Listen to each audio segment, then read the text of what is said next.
안녕하세요, 이코치입니다. 우리 꿈은 사실은 인서울이죠. 인서울만 간다면, 우리 아이가 학생 인서울만 간다면 되게 성공한 입시일 텐데 이렇게 생각을 하실 겁니다. 그래서 오늘은 26학년도 기준으로 26학년도라고 하면 올해 고3이 되는 학생이 올해 수능을 쳐서 입시를 치르는 해가 되겠습니다. 이걸 기준으로 반에서 몇 등을 하면 인서울대학교에 갈 수 있을지 명확한 데이터를 바탕으로 함께 알아보겠습니다. 그리고 먼저 인서울대학교가 뭐냐, 범위를 잡아드릴 텐데 당연히 의약대 등의 높은 학교가 포함이 되고, 그리고 스카이, 밑에 서강대 등 서성항이 있잖아요. 그리고 중경외시, 그 다음에 건동홍 등의, 이거는 건국대, 동국대, 홍익대입니다. 명문대가 다 포함이 됩니다. 거기에다가 광운대부터 가천대, 서울여대까지 전부 다 광범위하게 인서울에 포함되는 범위가 되겠습니다. 사실 꽤 많은 대학들이 있죠. 그렇다면 현재 고등학생이 26학년도에 딱 맞춰서 입시를 하게 되었을 때 어느 정도 성적이어야 될까 한번 계산을 해보겠습니다. 먼저 26학년도 올해 수능을 칠 인원이 얼마나 될 것인가. 아직 수능 응시자 수가 통계가 다 필수가 없죠. 아직 수능 응시 자체를 하지 않았으니까요. 원서를 넣지 않았습니다. 그런데 예상을 해보면은 대체적으로 많은 분들이 58만 명 정도로 예측을 하고 있습니다.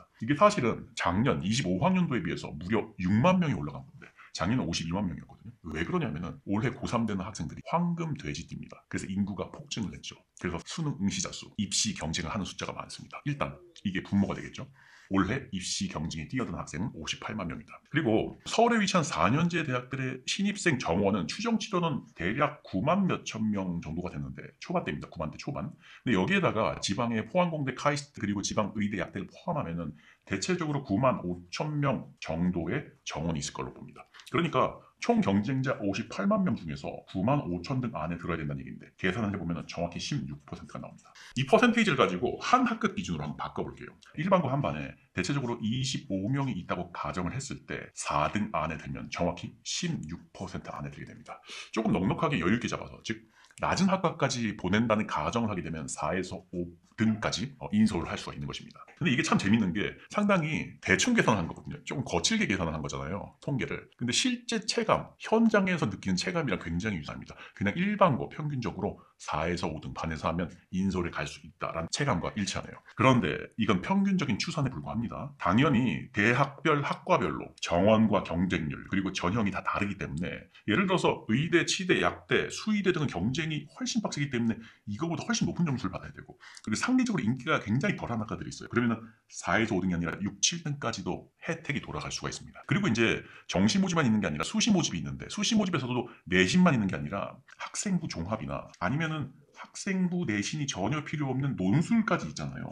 그래서 이런 것까지 고려하면 단순히 상위 몇 등이냐만을 가지고 비교하기는 어렵습니다. 그렇지만 우리 아이가 목표를 어디로 잡아야 될까 하고 궁금하다면 반 25명 중 4, 5등 이내라는 기준을 잡는 게 엄청나게 타당하다고 볼 수가 있어요. 여기서 근데 중요한 거는 나는 현재 어느 수준인가 객관적으로 파악하는 거예요. 두 가지 방법이 있죠. 모의고사가 있습니다. 모의고사는 대체로 3월, 5월에 치고 고3의 경우에는 6월, 9월에 치는 모의고사가 중요합니다. 얘는 수능의 바로미터가 되겠죠. 그래서 내가 상위 몇 퍼센트 안에 들 것인지를 확인할 수가 있고, 그 내신 등수도 중요해요. 내신 등급을 이제 산출을 할 때 대체적으로 학교에서 알아보면은 학교 전체에서 몇 등을 했는지, 반에서 몇 등을 했는지를 알아볼 수가 있습니다.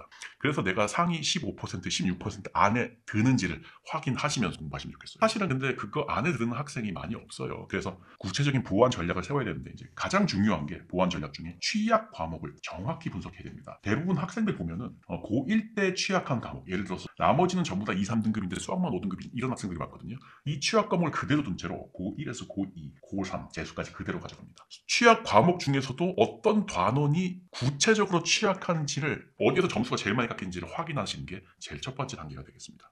그 다음에 중요한 게 공부 루틴 설정이에요. 요거는 이제 학부모님들께서 사실은 좀 상세하게 보완을 해주실 필요가 있는데, 대체적으로 하루 공부 스케줄도 그렇고 과목별 투입 시간 그리고 배분, 복습 주기 이런 게 있는데 이게 상당히 복잡합니다. 학부모님께서 챙기기에는. 그래서 구체적인 공부법은 학생들을 위한 채널이죠. 수능 이코치 채널을 확인하시면 좋겠어요. 그리고 이제 정 안 되는 경우에, 예를 들어서 내가 내신 그리고 모의고사가 전부 다 점수가 안 좋다. 그래서 상위 16%는커녕 상위 30% 안에도 못 든다. 하지만 난 인서울을 하고 싶다 하는 분들은 아예 내신에 올인하는 것도 방법입니다. 성적이 부족한데 인서울권 대안을 목표로 하는 거예요.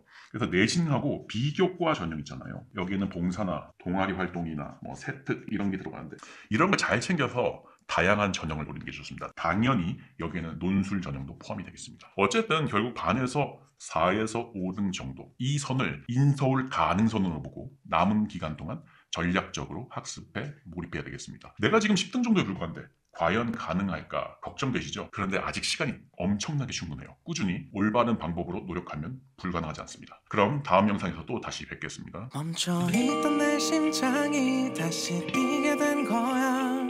혼자였던 내 마음도 이젠 외롭지 않아. 신기한 일이야. 널 보면 볼수록 미라클